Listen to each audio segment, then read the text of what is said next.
composition de Strasbourg pour débuter. Bernard Gengini avec deux petits changements.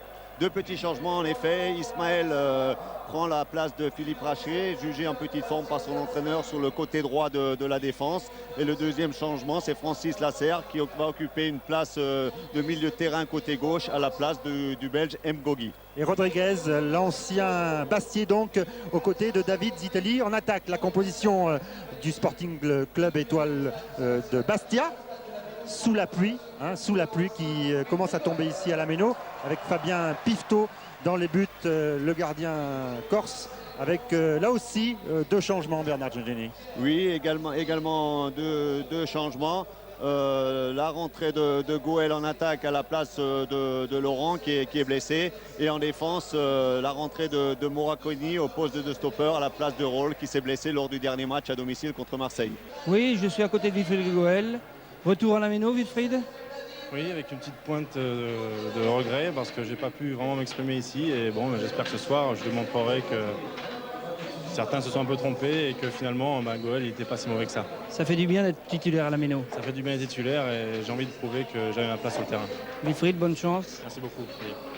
Ouais, Wilfried Goël, revanchard, titulaire donc avec Bastia. C'est Gilles Vessière, vous l'avez vu, qui va arbitrer ce Strasbourg-Bastia. C'est la première fois que Gilles Vessière arbitre les deux équipes cette saison. Il avait arbitré 3 fois Strasbourg la saison dernière et 3 fois également Bastia. Il avait sorti, il nous l'a dit tout à l'heure avec un petit sourire, il avait sorti 3 cartons rouges pour les Corses dans les différents matchs qu'il a pu arbitrer donc la saison dernière avec Bastia. Ça c'est le banc strasbourgeois avec Rachke, donc Mgogi, Gérald de Baticle qui fera peut-être son apparition sur le terrain tout à l'heure, et Vincent Petit.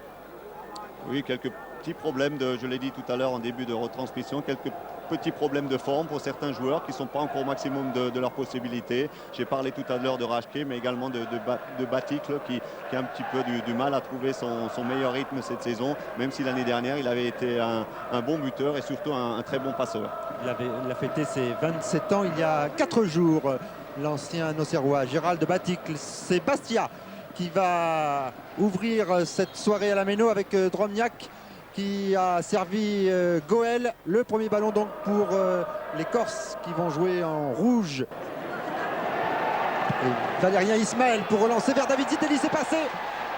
Zitelli va pouvoir accélérer et revenir dans l'axe sur son pied gauche. Il va frapper, elle est belle, Oh, quel but! Quel but de David Zitelli! Superbe frappe qui a trouvé la lucarne de Fabien Pifto. Il est superbe ce but de David Zitelli, c'est son deuxième depuis le début de la saison. Il avait marqué contre le Havre à 7 minutes de la fin, il avait arraché, donné la victoire à Strasbourg, et là d'entrée, il place son pied gauche enrobé. Bernard, c'est somptueux. Il y avait Okpara qui avait coupé la course. Là, cette fois-ci, il rend le ballon à Bastia avec Dromniak qui rejoue avec son meneur de jeu, et Wilfried Goël maintenant. Wilfried Goël qui est passé une fois, 2 fois. Il en veut, je crois, Wilfried Goël pour son retour à la Méno. Il veut montrer, comme il l'a dit tout à l'heure lors de l'interview, qu'il veut montrer un petit peu à tout le monde qu'on s'est trompé sur son compte. C'est vrai qu'il n'a pas beaucoup joué. Et là, c'est vrai que depuis le début de match, il est assez percutant. Il est bien en jambes et il pose quelques problèmes à la défense alsacienne. Mais là, il était clair tout à l'heure avant le match. Il nous l'a bien dit. Jackie du Pérou ne lui faisait pas confiance la saison dernière. 4 buts seulement pour Wilfried Goël. Il était en fin de contrat. Donc, bien le reverdit en quelque sorte à Bastia. Moravchik pour frapper ce coup franc, bien frappé, et Wenzel des 2 points est obligé de sortir ce ballon. Dogon fait bien tourner le ballon, Bernard, hein, du côté des Ça circule Strasbourgeois. bien, c'est vrai, du côté de Strasbourg. C'était un petit peu le point faible également depuis le début de saison. Rodriguez, le Moravchik, le voici justement pour essayer d'animer le jeu corse. Et en plus, il est un petit peu accroché depuis quelques minutes. À chaque fois, d'ailleurs, c'est venu de Francis Lasserre. Le coup franc est joué rapidement avec Zwierzycki. Le ballon, ce sera un coup franc. La faute d'Ismaël sur le Polonais. Oui, je crois pour un pied en avant d'Ismaël. Un coup franc dangereux pour les Strasbourgeois. Oui, il y a Moravchik, il y a Zwierzycki, il y a Dromniak, mais ça pourrait partir du pied droit de Lubos Moravchik. Oui, un tacle avec les deux jambes décollées. On l'a vu au ralenti. Oui, ben je crois que l'entraîneur de Bastia demande à ses attaquants d'être un peu plus agressifs et de se montrer un peu plus parce que d'après lui, c'est ce qui manque sur le terrain aujourd'hui. Et oui, ils sont menés 1-0, ces Corses. Et ils vont essayer de revenir à la hauteur avec ce coup franc de Moravchik. Wenzel est inquiet dans ses buts. Attention Moravchik, et c'est la lucarne. Oh, c'était encore superbe ce geste. Lubomir Moravchik, et pourtant Wenzel, il le connaît bien, son compatriote. Il y avait même un Strasbourgeois sur la ligne. Justement, je crois que c'est ça qui a gêné Wenzel. Au dernier moment, David Zitelli est sorti du mur ou à côté du mur pour venir se placer sur un côté du but. Et c'est ce qui a gêné Wenzel, effectivement, même si peut-être que, même sans cela, il aura peut-être quand même marqué Moravchik parce que son coup franc est remarquablement bien frappé. Longue passe. Francis Lasserre. Crotte encore une fois. Il n'a pas de solution. Et c'est très dangereux ce que vient de faire le jeune arrière strasbourgeois. C'est Drobniak qui aurait bien failli. Il a bien failli en profiter. Drobniak, le voici à nouveau avec Moravchik. Zverzeski. Sébastien Pérez. La frappe contrée. Attention. Oui, j'ai Jackie Duguay-Perrault qui sent ses joueurs un peu fébriles après ce but encaissé. Et surtout de derrière, il demande que l'on joue beaucoup plus et que l'on saute une ligne si on ne trouve pas de solution. C'est vrai que l'aspect tactique de ce match a complètement changé, Bernard. Oui, complètement. C'est vrai que depuis l'égalisation, comme vient de le dire Didier Six, ça a redonné du punch, du 109 au Bastiais. Et les Strasbourgeois doutent maintenant. Ils n'arrivent plus à garder le ballon comme c'était le cas, le faire tourner, à enchaîner les passes. Et puis même, ils s'énervent un petit peu bêtement. Un carton par David Zitelli, ça montre que l'équipe strasbourgeoise n'est pas sereine actuellement. La mi-temps va arriver dans 5-6 minutes. Donc je pense que ça fera du bien à tout le monde pour se calmer et puis pour remettre surtout les choses en place. La faute de David Zitelli, qui avait été expulsé ici même contre Le Havre. Il avait marqué le but de la victoire et 2 minutes plus tard il avait reçu un deuxième carton jaune. Il avait reçu le premier parce qu'il avait crié sa joie derrière les buts au grillage de la Méno. C'est le règlement, carton jaune, et juste derrière une faute et il avait été expulsé. Carton rouge. Eh bien, le voici, le carton rouge. Il est pour qui? Il est pour Bruno Rodriguez. Pour Rodriguez. Que s'est-il passé?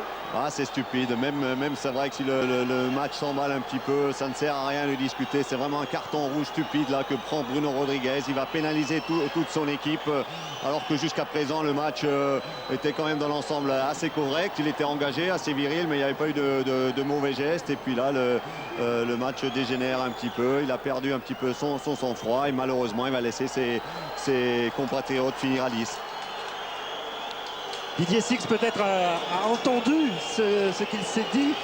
Non, j'attends Bruno Rodriguez qui va rejoindre les vestiaires. Je suis dans les vestiaires. Je vais essayer s'il n'est pas trop énervé, de savoir ce qui s'est passé. Bruno, on peut savoir ce qui s'est passé?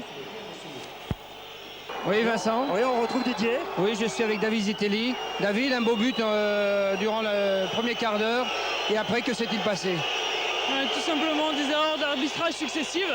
Je crois que c'est l'arbitre qui a pourri le match. Et maintenant, on va avoir du mal puisqu'on joue à 10 après l'expulsion de Bruno Rodriguez. Je ne sais pas ce qui s'est passé au niveau de l'arbitrage. Il y a un problème, je ne sais pas. Je crois que votre tâche va être beaucoup plus difficile étant donné que vous allez être tout seul devant maintenant. Rodriguez était un peu la pointe et vous, de chaque côté, vous faisiez les appels.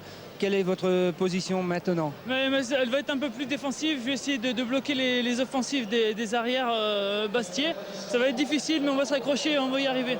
David, bonne chance. Un coup de pied arrêté pour Strasbourg. Il est loin, il est à plus de 30 mètres, mais c'est vrai qu'il a une très très bonne frappe, Ismaël. J'ai pu le constater hier à l'entraînement. Ismaël, plus de 30 mètres, 35 mètres, la frappe est lourde. Et Pifto en 2 temps qui peut s'emparer de ce ballon. Vous aviez raison, Bernard Gingini. Oui, une frappe très sèche, très tendue, le ballon qui ne monte pas trop. Et là, vraiment de 30 mètres, il a trouvé le cadre. Ça confirme un petit peu ce que j'ai vu hier. Moravchik. l'auteur du but de Bastier en première mi-temps. Ce superbe coup franc. Dogon.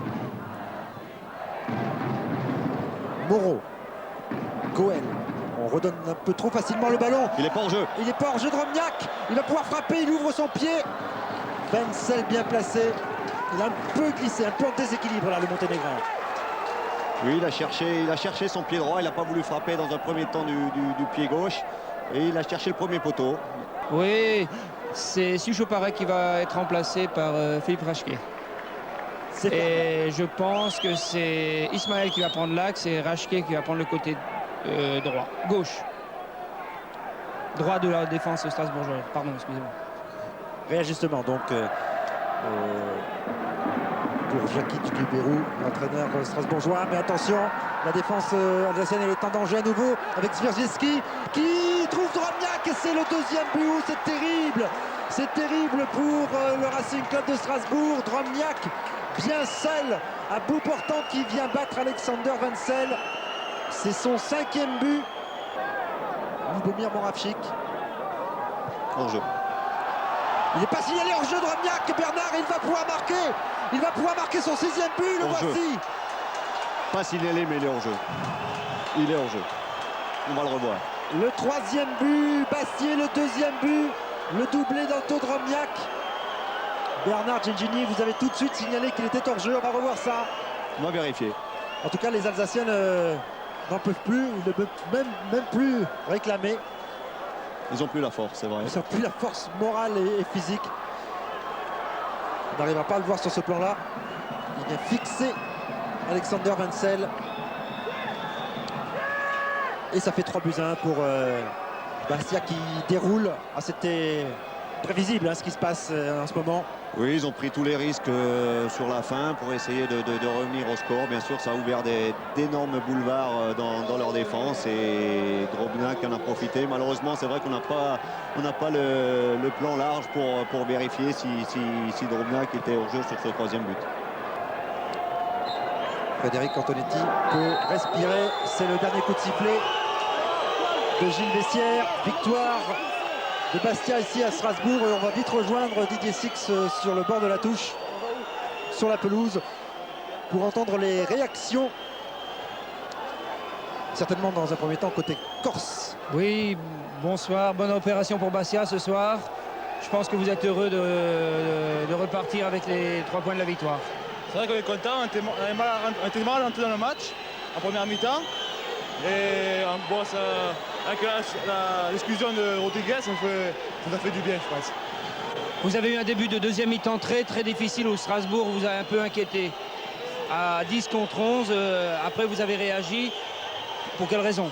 C'est vrai que les 10 premières minutes et 15 premières minutes de la seconde mi-temps, Strasbourg a joué son batou. Bon, on a essayé de tenir, ça a marché, et après on a joué en contre, puis ça a réussi, quoi. Merci. On a vu Gilles Vessière qui sort avec difficulté du terrain, un petit peu bousculé, enfin très légèrement bousculé par les Strasbourgeois.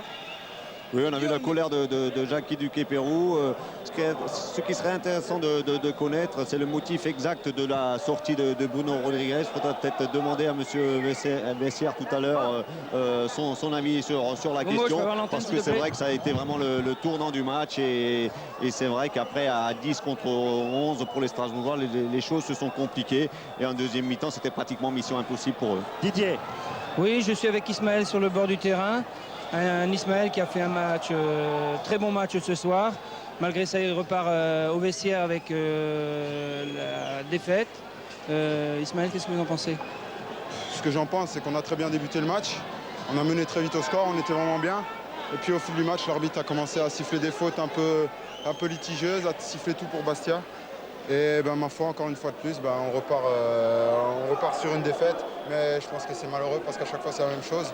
On domine, et on se fait avoir à chaque fois par l'arbitre. Mais bon, c'est la loi du sport, il faut la respecter. Mais bon, je pense qu'aux très hautes instances, il faudrait qu'ils regardent un peu ce qui se passe chez l'homme en noir.